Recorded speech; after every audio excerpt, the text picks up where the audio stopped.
ನನಗೆ ಮೋಸ.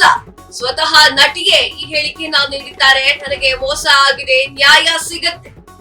ಅನ್ಯಾಯಕ್ಕೆ ಜಸ್ಟಿಸ್ ಸಿಗುವ ನಂಬಿಕೆ ಇಲ್ಲವೇ ಇಲ್ಲ. ಅಂದ್ರೆ ಅನ್ಯಾಯಕ್ಕೆ ಜಸ್ಟಿಸ್ ಸಿಗುವಂತಹ ನಂಬಿಕೆ ಇದೆ. ಈಗಲೂ ಕೂಡ ಬೇಡಿಕೆ ಇರುವ ಕನ್ನಡದ ಖ್ಯಾತ ನಟಿ. ಹಾಗಾದ್ರೆ ಆ ನಟಿ ಯಾರು? ಆ ನಟಿಗೆ ಆಗಿದ್ದೇನು? ಅಲ್ಲ, ಇಂಡಸ್ಟ್ರಿ ಅನುಕೂಲೆ ಒಂದಷ್ಟು ಈ ತರ ಘಟನೆಗಳು ಆಗುತ್ತೆ, ಅಲ್ಲಲ್ಲಿ ಕಾಣಿಸುತ್ತೆ, ಇನ್ನೊಂದಷ್ಟು ಜನಕ್ಕೆ ಅದು ಕಾಣಿಸೋದಿಲ್ಲ. ಸೊ ಈಗೊಂದು ನಟಿ ಅನ್ಯಾಯವಾಗಿದೆ ಎನ್ನುವಂತಹ ಅಪಸ್ವರವನ್ನ ಎತ್ತಿದ್ದಾರೆ. ಕನ್ನಡದ ಖ್ಯಾತ ನಟಿ ಇವರಿಗೆ ಮೋಸ ಆಗಿದೆ. ಸ್ವತಃ ನಟಿಯೇ ಈ ಮಾತನ್ನ ಹೇಳ್ಕೊಂಡಿದ್ದಾರೆ. ನನಗೆ ಮೋಸ ಆಗಿದೆ, ನ್ಯಾಯ ಸಿಗಬೇಕು ಅಂತ ಹೇಳಿದ್ದಾರೆ. ಅನ್ಯಾಯಕ್ಕೆ ಜಸ್ಟಿಸ್ ಸಿಗುವ ನಂಬಿಕೆ ನನಗೆ ಜಾಸ್ತಿ ಕಾಣಿಸ್ತಾ ಇದೆ. ಹೀಗಾಗಿ ಬೇಡಿಕೆ ಇರುವಂತಹ ಕನ್ನಡದ ಖ್ಯಾತ ನಟಿಯವರು ಅವ್ರಿಗೆ ಏನಾಯ್ತು, ಯಾಕಾಗಿ ಹೇಳ್ತಾ ಇದ್ದಾರೆ, ಎಂಥ ಮೋಸವನ್ನ ಮಾಡಿದ್ದಾರೆ ಅನ್ನೋದ್ರ ಬಗ್ಗೆ ಕಂಪ್ಲೀಟ್ ಡೀಟೇಲ್ಸ್ ಅನ್ನ ನೋಡ್ತಾ ಹೋಗೋಣ. ನನಗೆ ನ್ಯಾಯ ಸಿಗುವವರೆಗೂ ಕೂಡ ಹೋರಾಟ ಮಾಡ್ತೀನಿ, ನ್ಯಾಯಕ್ಕಾಗಿ ಹೋರಾಟ ಮುಂದುವರಿಸ್ತೀನಿ. ಈ ನಟಿ ಬೇರಾರು ಅಲ್ಲ, ಮೋಹಿಸಿದ್ದಾರೆ ರಮ್ಯಾ.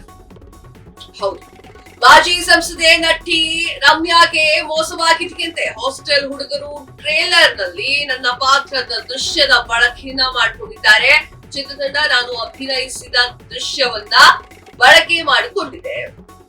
ಎಲ್ಲಾ ಕಡೆ ನನ್ನದೇ ಪೋಸ್ಟರ್ ಅನ್ನ ಬಳಸಿದ್ದಾರೆ. ನಾನೇ ಹೀರೋಯಿನ್ ಎನ್ನುವಂತರ ತೋರಿಕೆ ಮಾಡಿದ್ದಾರೆ.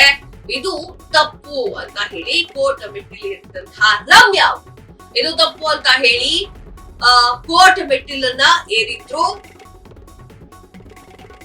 ಎಸ್, ಹೌದು, ನಾನು ನ್ಯಾಯ ಸಿಗೋವರೆಗೂ ಕೂಡ ಹೋರಾಡ್ತೀನಿ ಅಂತ ರಮ್ಯಾ ಅವರು ಹೇಳಿಕೆಯನ್ನ ನೀಡಿದ್ದಾರೆ. ಎಸ್, ನಟಿ ರಮ್ಯಾ ಅವರು ನನಗೆ ನ್ಯಾಯ ಸಿಗೋವರೆಗೂ ನಾನು ಬಿಡೋದಿಲ್ಲ ಅಂತ ಹೇಳಿದ್ದಾರೆ.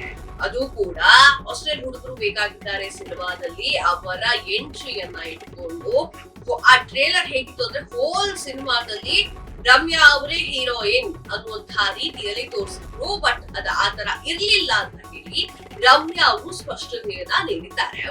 ಮೋಹಕತಾರೆ ರಮ್ಯಾ ಅವರು ಈ ವಿಚಾರವಾಗಿ ಕೋರ್ಟ್ ಮೆಟ್ಟಿಲನ್ನ ಏರಿದ್ರು. ಸೊ ಮಾಜಿ ಸಂಸದೆ ನಟಿ ರಮ್ಯಾ ಮೋಸ ಆಗಿದೆ ಅಂತ ಹೇಳಿ ಕೋರ್ಟ್ ಮೆಟ್ಟಿಲು ಏರಿದ್ರು. ಸೊ ಈಗ ನಾನು ನ್ಯಾಯ ಸಿಗೋವರೆಗೂ ಕೂಡ ಹೋರಾಡ್ತೀನಿ, ನನ್ನ ಕಡೆಯಿಂದ ಎಲ್ಲಾ ಒಂದು ಎಫರ್ಟ್ ಹಾಕಿ ಹೋರಾಡ್ತೀನಿ ಅಂತ ಹೇಳಿದ್ದಾರೆ. ಹಾಗೆ ಆ ಸಿನಿಮಾದಲ್ಲಿ ನನ್ನ ಪೋಸ್ಟರ್ ಅನ್ನ ಇಟ್ಕೊಂಡು ಎಲ್ಲಾ ಕಡೆಗೆ ಪಬ್ಲಿಸಿಟಿ ಮಾಡ್ಕೊಂಡಿದ್ದಾರೆ. ಬಟ್ ನಾನು ಇಡೀ ಸಿನಿಮಾದಲ್ಲಿ ಇಲ್ಲ, ಬದಲಿಗೆ 5-10 ನಿಮಿಷ ಇರ್ತೇನೆ ಅಷ್ಟೇ ಅಂತ ಈ ಮಾತನ್ನ ರಮ್ಯಾ ಅವರು ಹೇಳ್ಕೊಂಡಿದ್ದಾರೆ. ಏನೇ ಆದ್ರೂ ಕೂಡ ನಾನು ಹೋರಾಟ ಮಾಡ್ತೀನಿ ಅಂತ ರಮ್ಯಾ ತಿಳಿಸಿದ್ದಾರೆ.